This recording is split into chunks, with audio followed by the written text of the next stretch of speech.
Hello students, good morning. बच्चों, आज अपन पढ़ेंगे संधारित्रों का संयोजन, कॉम्बिनेशन ऑफ कैपेसिटर। ठीक है कि संधारित्रों को कैसे जोड़ा जाता है। संयोजन का अर्थ है जोड़ना। मतलब क्या हुआ कि दो या दो से अधिक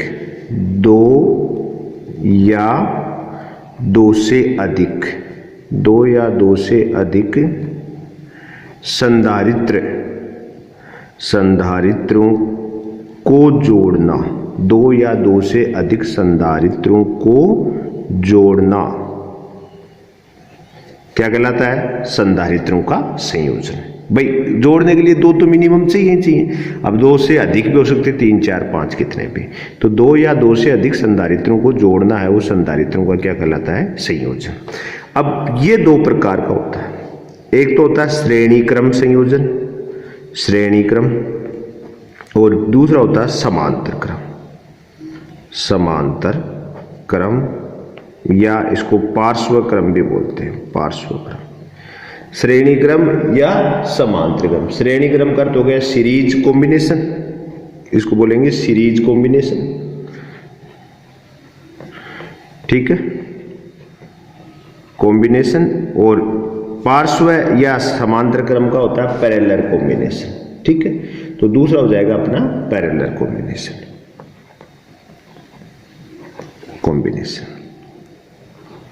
ये अपने दो टाइप से अपने यहां पर संधारित्रों का संयोजन है। एक तो है श्रेणी क्रम सीरीज, दूसरा है समांतर। दोनों को अपन अलग अलग सेपरेटली स्टडी करेंगे, अलग अलग पढ़ेंगे। ठीक है, तो पहले सबसे पहले अपन शुरू कर लेते हैं श्रेणी क्रम कॉम्बिनेशन। कौन सा शुरू करते हैं? श्रेणी क्रम सीरीज। देखो, श्रेणी क्रम का सेंस क्या है कि श्रेणी मतलब लाइन, सीधे सीधे। तो कोई भी जैसे संधारित्र हैं, 2-3 संधारित्र हैं, वैसे लाइन से जुड़े हों। कैसे जुड़े हों? वैसे लाइन से। ये अपना श्रेणी क्रम है। तो आप भी जानते हैं कि अलग अलग संधारित्र, इसकी धारिता कोई C1 मान लो, इसकी धारिता C2 मान लो, इसकी धारिता C3 मान लिया। अब संधारित्र की एक प्लेट अगर प्लस है तो दूसरी क्या होती है? माइनस। इसकी ये प्लस, ये माइनस। ये प्लस क्यों? ये प्लस क्यों? ये माइनस क्यों? देखो, यहां पर छोटी छोटी बातें आपको ध्यान रखनी है। फर्स्ट तो क्या, श्रेणी क्रम में बहुत मोस्ट है, सब जगह काम में आएगा। सेल में भी आएगी, प्रतिरोध में भी काम में आएगी। श्रेणी क्रम में आवेश व विद्युत धारा, आवेश व विद्युत धारा का मान नियत बना रहता है, का मान नियत रहता है। यह आपको ध्यान रखना है कि श्रेणी क्रम के अंदर क्या होता है? श्रेणी क्रम में आवेश व विद्युत धारा का मान नियत रहता है। इसका देखो, तीनों संधारित्रों पर मैंने आवेश सेम ही दिखाया है, Q। ठीक है, जो पॉजिटिव है उसको अपन ने प्लस Q कर दिया, और जो नेगेटिव है उसको क्या लिख दिया? Minus Q। दूसरी बात देखो, प्लेटों को संयोजित करते हुए एक चीज और ध्यान रखनी है आपको। क्या कि माइनस वाली प्लेट के साथ दूसरे संधारित्र क्या जुड़ रही है? प्लस वाली। ठीक है, तो देखो, माइनस ये प्लस, ये माइनस ये प्लस, इस टाइप से कॉम्बिनेशन होगा तो ये सीरीज होगा। ठीक है, और दूसरे क्या, श्रेणी क्रम की जो खासियत क्या है? श्रेणी क्रम में आवेश व विद्युत धारा का मान नियत रहता है। ये बात आपको हमेशा ध्यान रखनी है। अगली बात, श्रेणी क्रम में विभव का मान भिन्न भिन्न होता है। मतलब वोल्टेज सेम नहीं होगा। आपका चार्ज और करंट तो सेम हो जाएगा, लेकिन आपका वोल्टेज सेम नहीं होगा। इसका सामान्य सी बात है, इसका कोई वोल्टेज क्या मान ले? V1, दूसरे वाले संधारित्र का वोल्टेज V2, तीसरे वाले संधारित्र का वोल्टेज V3।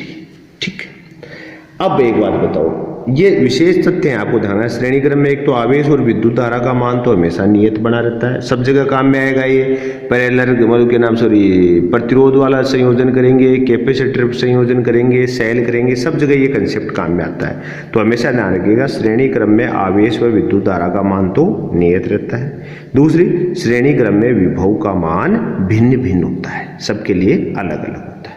ये दो बातें, ठीक है। अब देखो आप अपन बात करें परिपथ, अपन बात करें परिपथ, परिपथ का कुल विभव, कुल विभव जो हमारे सामने सर्किट है इसका कुल वोल्टेज क्या होगा, V is equal to V1 plus V2 plus V3। तो आप भी जानते हो कि विभव क्या होती है, एक अदिश राशि। इसका अगर कुल विभव ज्ञात करना है तो क्या करोगे आप, बीजगणितीय योग। इस कारण अपन ने क्या किया, इस सर्किट का टोटल वोल्टेज कैलकुलेट करने के लिए, इस सर्किट का टोटल वोल्टेज ज्ञात करने के लिए अपने यहाँ पर जो विद्यमान वोल्टेज है V1 V2 V3 इन सब का कौन सा कॉम्बिनेशन कर दिया अपन ने, यहाँ पर सीधा इसको जोड़ दिया, बीजगणितीय योग कर दिया, ठीक है। अब आप भी जानते हैं परिभाषा, परिभाषा अनुसार किसकी, धारिता, धारिता की परिभाषा के अनुसार, धारिता की परिभाषा अनुसार Q इज इक्वल टू क्या होता है, CV और C इज इक्वल टू होता है Q अपॉन V। ये अपन जानते हैं। तो अपन जानते हैं कि C इज इक्वल टू तो हो गया Q अपॉन V, V1 क्या हो जाएगा is equal to Q upon, C is equal to Q upon V है। तो अब आप भी जानते हो कि यहां से देखो V की बात करें तो V इज इक्वल टू क्या हो जाएगा, देखो यहाँ से यहाँ इसको पहले ऐसे अपने अलग ही बात करें, देखो Q is equal to CV तो अपन बात कर लें कि V इज इक्वल टू हो गया Q अपॉन C, ठीक है। ये वोल्टेज, धारिता और आवेश का संबंध अपन पहले पढ़ चुके हैं। तो V1 बराबर क्या होगा, Q1 अपॉन C1 होना चाहिए, लेकिन आवेश तो क्या है, सेम है, तो Q upon C1। V2 is equal to क्या हो जाएगा, Q अपॉन C2 और V3 इज इक्वल टू क्या हो जाएगा, Q अपॉन C3। देखो आप अपन ने क्या हुआ, धारिता वाला जो संबंध है Q is equal to CV, यहाँ से हमने C is equal to Q upon V आ गया और V इज इक्वल टू क्या हो जाएगा, Q अपॉन C। तो हमने जो इक्वेशन नंबर फर्स्ट लिया वो किस में है, वोल्टेज में। इसका अपन वोल्टेज के टर्म में अपन ने क्या है, आवेश और धारिता को लिखा, तो V इज इक्वल टू क्या हो गया, Q अपॉन C। तो अगर अपन V1 वोल्टेज चाहिए संधारित्र पहले वाले का अगर, तो क्या हो जाएगा Q अपॉन C1, दूसरे वाले के लिए Q अपॉन C2, तीसरे के लिए Q अपॉन C3। क्योंकि अपन ऊपर पढ़ चुके हैं श्रेणी क्रम में आवेश का मान क्या रहेगा, समान, वोल्टेज का मान अलग अलग, ठीक है। अपन बात करते हैं अब कि V, V1, V2, V3 का मान समीकरण 1 में रखने पर, समीकरण 1 में रखने पर, 1 में रख सकते हैं, 1 में रखेंगे अपन, 1 में रखो तो आप देखो क्या हो जाएगा, Q upon C is equal to Q upon C1 plus Q upon C2 plus Q upon C3। Right side से Q कॉमन ले ले तो Q upon C is equal to, Q common लिया तो क्या हो गया, 1 upon C1 plus 1 upon C2 plus 1 upon C3। हुआ कि नहीं हुआ, तो Q से क्या हो जाएगा, Q कैंसिल, तो 1 upon C is equal to 1 upon C1 plus 1 upon C2 plus 1 upon C3। मतलब 3 संधारित्रों को आपने श्रेणी क्रम में जोड़ा तो उनके संयोजन की तुल्य धारिता क्या आ गई, उनकी धारिताओं का 1 बट्टा करके उनको जोड़ना, मतलब 1/C1 plus 1/C2 plus 1/C3। ये तो 3 ही थे। अपन कहते हैं कि यदि n संधारित्र हो, कितने भी हो सकते हैं अपन भाई 10 20 40 n संधारित्र, यदि n संधारित्र श्रेणी क्रम में संयोजित है, ठीक है। अगर n संधारित्र श्रेणी क्रम में संयोजित है तो अपन क्या करेंगे, यही फॉर्मूला 1/Cn, मतलब टोटल n के लिए क्या हो जाएगा, 1/C1 plus 1/C2 plus test plus 1/Cn। मतलब आप ये सीरीज है, इसका इसको s लगा देते हैं अपन, 1/Cs, ठीक है। कि यदि n संधारित्र श्रेणी क्रम में संयोजित तो अपन क्या करेंगे कि उनका श्रेणी क्रम संयोजन का रिजल्ट क्या होगा, 1/C1 plus 1/C2 plus 1/C3 test करके कहाँ तक ऐड करना है, n तक, ठीक है। ये अपना श्रेणी क्रम संयोजन की तुल्य धारिता आ गई, ठीक है, दोबारा देख लो एक बार मोटा मोटा, बहुत इजी है, आइए अब पढ़ने में इजी है, लेकिन आप ध्यान रखिएगा जब न्यूमेरिकल सोल्व करोगे तो बहुत जोर आएगा। ठीक है, श्रेणी क्रम, हमने कहा कि कोई ऐसे अपने अलग अलग संधारित्र ले लिए, कोई 3 संधारित्र लिए जिनकी धारिताएं C1 C2 C3 अलग अलग है, इनको अपने किस में जोड़ा, श्रेणी क्रम। श्रेणी का क्रम का अर्थ होता है सीधा लाइन से एक के बाद एक के बाद एक। ठीक है, अब अपन ने कहा कि मैंने कहा 2 चीजें आपको ध्यान रखना है श्रेणी क्रम की, हमेशा गुण होते हैं श्रेणी क्रम में, एक तो आवेश और विद्युत धारा का मान हमेशा नियत बना रहता है। ठीक है, दूसरा श्रेणी क्रम में विभव का मान भिन्न भिन्न होता है। श्रेणी क्रम में आवेश और विद्युत धारा का मान तो क्या रहता है, नियत, और हमने क्या कहा कि उसके साथ में क्या होता है, विभव का मान अलग अलग होता है। ठीक है, अब देखो ये परिपथ आपके सामने है, आपने 3 संधारित्र जोड़े, उनका वोल्टेज अलग अलग लिया अपन ने, V1 V2 V3। अगर बात करेंगे इस परिपथ का कुल वोल्टेज क्या होगा, तो आपको मैं पढ़ा चुका हूं कि विभव क्या होता है, एक अदिश राशि, इसका परिणामी मान ज्ञात करने के लिए कौन सा योग करते हैं, बीजगणितीय योग। तो यहाँ पर टोटल विभव क्या आएगा, V = V1 + V2 + V3, तीनों का अपन ने क्या कर दिया, संयोजन कर दिया, कौन सा, एल्जेब्रिक सम, बीजगणितीय योग, इसको इक्वेशन नंबर फर्स्ट कर दिया। अब अपन जानते हैं धारिता की परिभाषा होती है Q = CV, तो C = होती है Q/V, लेकिन अपने को यहाँ पर अपने को क्या चाहिए, वोल्टेज, तो वोल्टेज को क्या लिख सकते हैं, V = Q/C। ठीक है, तो अपन क्या करें, जो हमारे विभव वाला जो समीकरण है उसको किस में परिवर्तित कर रहे हैं अपन, आवेश और धारिता के पदों में। तो V = Q/C हो गया, तो V1 बराबर क्या होगा, पहले संधारित्र के लिए क्या होगा, Q/C1, V2 क्या होगा, Q/C2, V3 क्या होगा, Q/C3। क्यों, क्योंकि आवेश तो सेम है और आपकी धारिताएं अलग अलग है। ठीक है, अब इन सब का मान अपन ने क्या कह दिया, V और V1 V2 V3 का मान समीकरण 1 में रख दिया। 1 में रखोगे तो Q/C = Q/C1 + Q/C2 + Q/C3। Q common लेके अपन ने कैंसिल कर दिया, तो हमारे पास तुल्य धारिता आ गई तीनों की, 1/C = 1/C1 + 1/C2 + 1/C3। आप तीनों को जोड़ दिया, हमने कहा जरूरी थोड़ी है 3 ही हो, कोई n संधारित्र हो सकते हैं, तो उस स्थिति में अपना क्या हो जाएगा, ये कहाँ तक पहुंच जाएगा फॉर्मूला, n तक, 1/C1 + 1/C2 + डैश करके, ये अपनी संधारित्र की आ गई। अब देखो अपन क्या करेंगे, अब अपने को पढ़ना क्या है कि ये तो सामान्य रूप से अपने n संधारित्रों के लिए तो अपने कैलकुलेट कर लिया।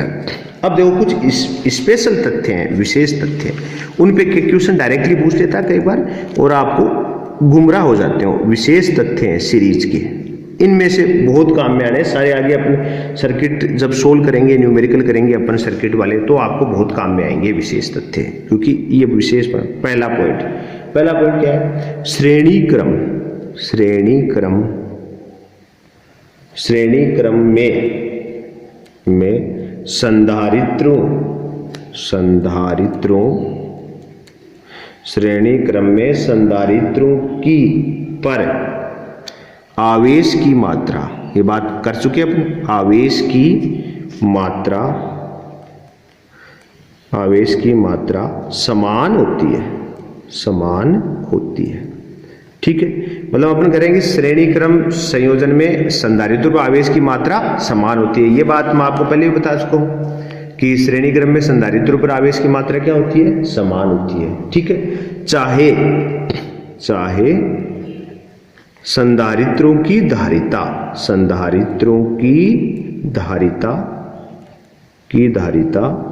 कुछ भी हो।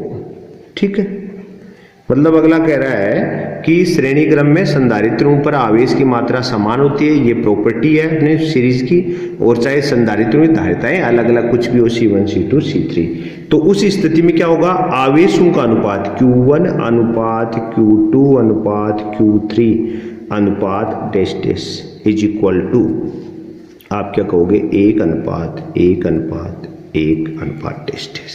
मतलब श्रेणी क्रम में आवेशों का हमेशा अनुपात क्या आएगा, 1 अनुपात 1 अनुपात 1। ये गुमराह कर लेता है कई बार, आवेशों का अनुपात पूछता है, तो अपन ये चीज क्लियर हो चुकी कि श्रेणी क्रम में क्या होते हैं, आवेश की मात्रा समान होती है, चाहे संधारित्रों की धारिताएं कुछ भी रही हो, तो उस कंडीशन में अगर अपन इनका अनुपात ज्ञात करेंगे तो वो अनुपात क्या आएगा, सबके लिए 1 अनुपात 1 अनुपात 1 आएगा। ठीक है, दूसरी अपन ने क्या पढ़ी थी कि विभवांतर अलग अलग होता है, तो अपन ने क्या कहा, श्रेणी क्रम में श्रेणी क्रम में विभवांतर भिन्न भिन्न होता है। ये चीज मैंने आपको मोस्ट में बताई थी अभी थोड़ी देर पहले कि श्रेणी क्रम में विभवांतर क्या होता है, भिन्न भिन्न होता है। तो अपन जानते हैं V इज इक्वल टू क्या है, Q अपॉन C। Q क्या हो गया, नियत, अभी पढ़ा है किसमें, श्रेणी क्रम में आवेश का मान क्या है, नियत। तो V इनवर्सली प्रोपोर्शनल C आ गया कि धारिता के विभव क्या है, व्युत्क्रमानुपाती है। देखो यहां से, तो अपन यहां से अगर अपन बात करें कि विभवों का अनुपात, जैसे आवेशों का निकाला वैसे विभवों का अनुपात ज्ञात करोगे तो क्या आएगा, देखो V1 अनुपात V2 अनुपात V3 अनुपात tastes is equal to 1/C1 अनुपात 1/C2 अनुपात 1/C3 अनुपात टेस्टेस। मतलब धारिताओं का व्युत्क्रमानुपाती अनुपात आ गया, ठीक है। तो इस स्थिति में ऐसा ये अनुपात होगा, ठीक है।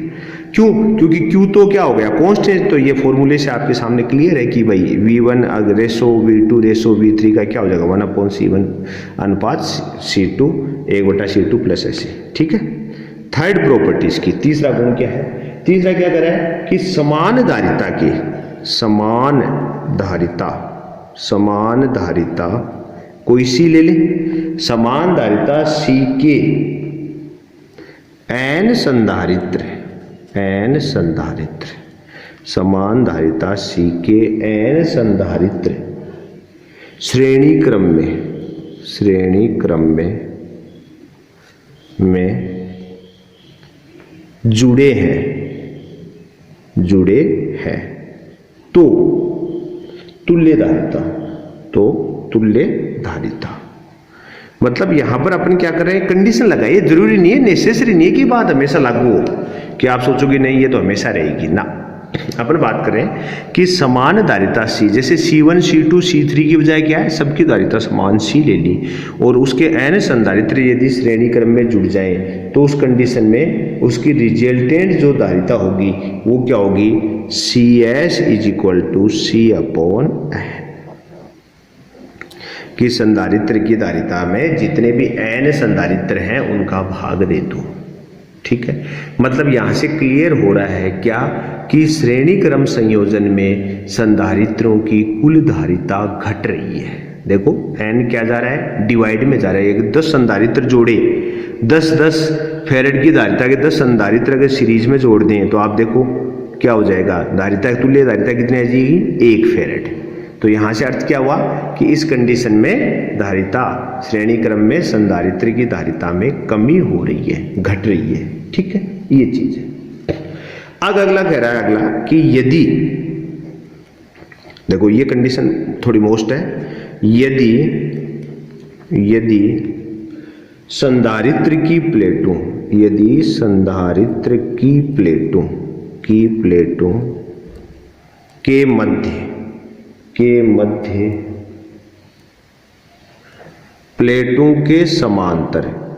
के मध्य प्लेटों के समांतर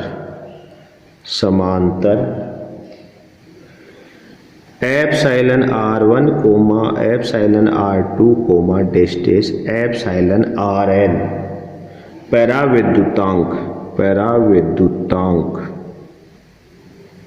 पराविद्युतांक की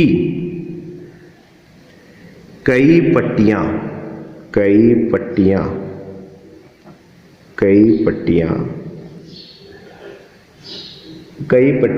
और मोटाई भी अलग अलग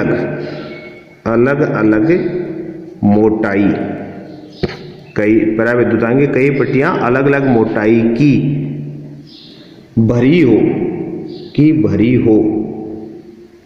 भरी हो तो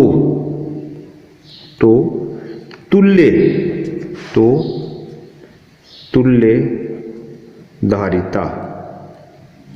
धारिता ज्ञात करने के लिए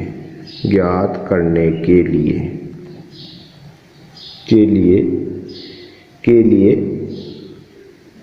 क्या करते हैं। देखो आप, ये जो मैंने लिखा है ये चीज पहले तो आप सुनो, मैं क्या कह रहा हूं कि यदि संधारित्र प्लेटों के मध्य प्लेटों के समांतर अलग अलग epsilon R1, epsilon R2, epsilon R3 ऐसे भिन्न भिन्न पैराविद्युतांक की कई सारी पट्टियां हैं जिनकी मोटाई भी अलग अलग हो सकती है, T1, T2, T3, ठीक है, वो बढ़ जाए तो तुल्य धारिता कैसे ज्ञात करते हैं या संधारित्र धारिता। देखो आप इसके कैसे बराबर होगी आप समझिएगा। समांतर कैसे, मान लो ये एक समांतर प्लेट संधारित्र है, ये लो, ये प्लेट हो गई, ये प्लस, देखो मैंने ऐसे जोड़ा है, ये क्या है माइनस, तो इसके समांतर कैसे होगी, इस टाइप से, ऐसे ऐसे ऐसे अगर आपने भर दी, जैसे इसकी मोटाई को T1 हो गई, इसकी मोटाई T2 हो गई, ऐसे यहाँ पर कोई भर दिया है, इसकी मोटाई T3 हो गई, इसका यहाँ पर epsilon R1, epsilon R2, epsilon R3, ऐसे खूब सारे, जरूरी नहीं तीन ही हुए तो तीन अपने एग्जाम्पल ले रहे हैं, खूब सारे अगर प्लेटों के बीच में अलग अलग पैराविद्युतांक की अलग अलग पट्टियां प्लेटों के समांतर है, देखो जैसे प्लेटें हैं उन्हीं के समांतर रखी हुई है, तो उस कंडीशन में अपन अगर धारिता ज्ञात करनी हो तो हम इसको ऐसा कर सकते हैं, कैसा, इस टाइप से कि ये सारे अलग अलग संधारित्र बन जाएंगे ऐसे, ये चीज ध्यान रखिए, ये क्या बन जाएंगे आपके अलग अलग संधारित्र बन जाएंगे जिनके epsilon R1, epsilon R2, epsilon R3 पैराविद्युतांक के अलग अलग T1, T2, T3 मोटाई के। देखो ये कंडीशन कब लगेगी कि जब आप प्लेटों के समांतर है, प्लेटों के समांतर अगर पैराविद्युत पट्टियां भरी हुई हैं तो उस स्थिति में अपन कह सकते हैं कि इनका परिणामी परिपथ इस टाइप से बन जाता है। मतलब क्या बन गया, ये श्रेणी क्रम संयोजन बन गया, कि ये क्या है, श्रेणी क्रम संयोजन बन जाएगा, ठीक है। तो अपन बात करें तो इसकी तुल्य धारिता क्या होगी, 1/CS, इसकी C क्या आ जाएगी, 1/C1 plus 1/C2 plus 1/C3। अब आप भी जानते हो कि C = क्या होता है, A epsilon not upon D, और माध्यम हो C M की बात हो तो क्या हो जाता है, इनटू एप्सिलॉन R, याद होगा। मीडियम के अंदर क्या होता है धारिता, A epsilon not into epsilon upon D, तो आप भी जानते हो कि C1 = क्या हो जाएगा, A epsilon not into epsilon R upon D, ठीक है। D की जगह यहाँ पर क्या आ जाएगा, T1 आ जाएगा, ये मोटाई कितनी देर की है, T1 अलग अलग। ऐसे C2 = क्या हो जाएगा, A epsilon not into epsilon R2 बट्टे T2, और C3 क्या हो गया, A epsilon not into epsilon R3 upon T3। इन सब की अलग अलग वैल्यू आ गई। ये अपना फॉर्मूला होता है मीडियम की कंडीशन में। तो ऐसे C1 के लिए धारिता, C2, C3, तो रिजल्टेंट क्या आ गई, 1/C = देखो आप 1/A epsilon not epsilon R1 upon T1 plus क्या हो जाएगा, 1/A epsilon not epsilon R2 T2 plus 1/A epsilon not epsilon R3 upon T3। तो 1/C = इसको ऐसा लिख दूं मैं, T1/A epsilon not into epsilon R1 plus T2/A epsilon not epsilon R2 और plus T3/A epsilon not epsilon R3। तो ये आपकी इस कंडीशन में तुल्यता है। तो ये सिर्फ लगेगी, एक केस है, उसी केस में आप ये रिजल्ट निकाल सकते हो, आप हमेशा नहीं लगा सकते। आप केस को समझिए, केस क्या कर रहा है, किस कंडीशन में लगेगा कि जब समांतर प्लेट संधारित्र की पट्टियों के समांतर भरी हुई है, ठीक है। आप इसको यूं भी रख सकते हो और आप चाहो तो इसको खड़ा रख लो, मतलब खड़ा अगर संधारित्र ऐसा होता, अगर ऐसा होता तो इसमें ऐसे भरी हुई होती, समझ रहे हो आप। तो ये समांतर प्लेट संधारित्र की के अंदर अगर ऐसी कंडीशन में अगर अलग अलग पैराविद्युतांक के अलग अलग पैराविद्युतांक की पट्टियां भरी हुई हो तो अपन उनसे प्रत्येक पट्टिका के कारण एक संधारित्र बना हुआ मानकर उन्हें श्रेणी क्रम में जोड़ देते हैं, ठीक है ना। तो ये चीज ध्यान रखिएगा, लेकिन ये शर्त तभी लगेगी जब ये प्लेटों के समांतर, ठीक है। अब देखो केस देख लेते दोबारा मोटा मोटा एक बार। पहला केस है, श्रेणी क्रम में संधारित्रों पर आवेश की मान समान होती है, ये मोस्ट कंसेप्ट है, आपको याद रखना है। श्रेणी क्रम में संधारित्र पर आवेश का मान क्या होता है, समान होता है, चाहे संधारित्र की धारिताएं कुछ भी हो। इस कारण आवेशों का अनुपात लोगे तो वो क्या आएगा, 1:1:1। ऐसे श्रेणी क्रम में विभवांतर का मान क्या होता है, अलग अलग होता है। ठीक है, तो अलग अलग होगा तो V = क्या होता है, Q/C। तो Q तो नियत है श्रेणी क्रम में, तो V इनवर्सली प्रोपोर्शनल क्या हो गया, C के। तो आप भी जानते हो अगर विभवों का अनुपात ज्ञात करोगे तो V1 अनुपात V2 अनुपात V3 करोगे तो क्या आएगा, 1/C1 प्लस 1/C2 अनुपात 1/C3। ठीक है, थर्ड मैंने क्या कहा कि यदि धारिता C के n संधारित्र, कितने n संधारित्र श्रेणी क्रम में जुड़ जाएं एक साथ, सबकी धारिताएं C है, तो उस कंडीशन में आप डायरेक्टली C/n उसका रिजल्ट ले सकते हैं। क्यों, क्योंकि यहाँ पर क्या होता है, C1 plus C2 plus C3 सबको जोड़ते और उसमें क्या होता है n से डिवाइड, क्योंकि 1/C1 वाला फॉर्मूला लगाते हो 1/C plus 1/C plus 1/C ऐसे जोड़ते जाते हो, लास्ट में रिजल्ट तो वही आता। इस कारण अपन शॉर्ट में कह सकते हैं अगर समान धारिता के अगर n संधारित्र जुड़े हुए हैं तो उस कंडीशन में तुल्य धारिता के लिए अपन क्या करें, C/n, मतलब जो धारिता किसी एक संधारित्र की है उसमें जितने उपस्थित संधारित्र है उनका भाग दे दिया जाता है। और ये लास्ट वाली है, ये थोड़ी टफ पड़ती है क्योंकि आपको ये याद नहीं रहता। मैंने कहा कि यदि समांतर प्लेट संधारित्र की प्लेटों के मध्य समांतर रूप से, मतलब इनके बराबर ऐसे समांतर रूप से अगर अलग अलग पैराविद्युतांक एप्सिलॉन R1 एप्सिलॉन R2 ऐसे कोई भी n तक हो सकते हैं, पैराविद्युतांक की कई पट्टियां अलग अलग मोटाई की भरी हुई हैं, तो तुल्य धारिता ज्ञात करने के लिए अपन क्या करते हैं, हम कहते हैं कि इन सब के कारण आप एक एक संधारित्र बना हुआ मान सकते हो जिनको किस में जोड़ना है, श्रेणी क्रम में। तो सबके कारण एक एक संधारित्र बना हुआ मान लिया और किस में जोड़ दिया, इनको श्रेणी क्रम में। ठीक है, क्यों, क्योंकि देखो ये सब क्या है, इसकी मोटाई पहले वाले T1 होगी, इसकी चौड़ाई क्या होगी T2, ऐसे मान के इनको क्या, ये केस इसी कंडीशन में लगेगा, बाकी और कहीं मत लगा देना पहली बार। ठीक है, अगर इनको अपन जोड़ेंगे तो आप भी जानते हो कि धारिता क्या होते हैं, समांतर प्लेट संधारित्र धारिता क्या होते हैं, A एप्सिलॉन नॉट बटा D, और मीडियम की कंडीशन में क्या होती है, A epsilon not into epsilon R बटे D। ठीक है, फिर अपने क्या हुआ, C1 C2 C3 तीनों के लिए निकाल ली, तीनों को अपने इस फॉर्मूले में अप्लाई कर दिया और रिजल्टेंट जो भी आएगी वो क्या जाएगी, इनकी तुल्य धारिता। तो ये था श्रेणी क्रम कॉम्बिनेशन इनका प्लेट, इसका संधारित्र का। ठीक है बच्चों, देखो इसके बाद में नेक्स्ट वीडियो है उसमें समांतर है, और उसके बाद में एक वीडियो अपन इन पे कुछ सर्किट का लेंगे। इस कारण आज मैं आपको कोई न्यूमेरिकल नहीं दे रहा हूँ, लेकिन जो अपना लास्ट वाले वीडियो में जो न्यूमेरिकल मैंने आपको दिया था उसका सॉल्यूशन ले लेते हैं अपन। लास्ट वाले के अंदर अपने कौन सा दिया था न्यूमेरिकल, आपको दिया था कि एक गोलीय संधारित्र को के बाहरी एवं भीतरी गोलों की त्रिज्याएं क्रम से 2 मीटर और 1 मीटर है, तो पैराविद्युतांक एप्सिलॉन R बराबर 8 वाला कांच दोनों पट्टिकाओं के मध्य भर दिया जाए तो क्या होगा। तो अपन गोलीय संधारित्र की धारिता का फॉर्मूला याद होगा आपको, तो क्या था, C = गोलीय संधारित्र की धारिता क्या होती है, C = 4 pi epsilon not epsilon R, 4 pi epsilon not epsilon R, और यहाँ मल्टीप्लाई में क्या था, R1 R2 upon R2 minus R1। ये हमारा गोलीय संधारित्र के लिए धारिता का फॉर्मूला था। ठीक है, तो आप भी जानते हो 4 पाई एप्सिलॉन नॉट, ये सब तो क्या है, कांस्टेंट, तो इसका मान तो क्या हो जाएगा, के है ना, के का इनवर्स ही तो है, के = क्या होता है, 1/4 पाई एप्सिलॉन नॉट। तो आप क्या लिखते हो, 9 × 10 की घात 9 ही तो लिखते हो, तो इसके इक्वल क्या हो जाएगा, इसके इक्वल हो जाएगा 1/9 × 10⁹। ठीक है, एप्सिलॉन R की वैल्यू दे रखी है कितनी, 8, R1 R2 की वैल्यू है 1 × 2, और R2 माइनस R1 क्या हो जाएगा, 2 माइनस 1। तो रिजल्टेंट ये सबको सोल्व करोगे आप, तो रिजल्टेंट आपका आ जाएगा 1.78 नैनो फैरेड। नैनो फैरेड का अर्थ होता है 10 की घात -9। तो आपका आंसर क्या हो गया, ए। आपका आंसर आएगा 1.78 × 10 की घात -9 फैरेड, मतलब नैनो फैरेड, ये आंसर आएगा। कुछ नहीं करना, गोलीय संधारित्र की धारिता वाला फॉर्मूला अप्लाई करना आपको डायरेक्टली। ठीक है, आपको पता है कि 4 पाई एप्सिलॉन नॉट, तो 1/4 पाई एप्सिलॉन नॉट किसको रिप्रेजेंट करता है, के को। इसकी वैल्यू होती है 9 × 10 की घात 9, तो इसका इनवर्स कर दो तो अपने क्या हो जाएगा, 1/9 × 10 की घात 9।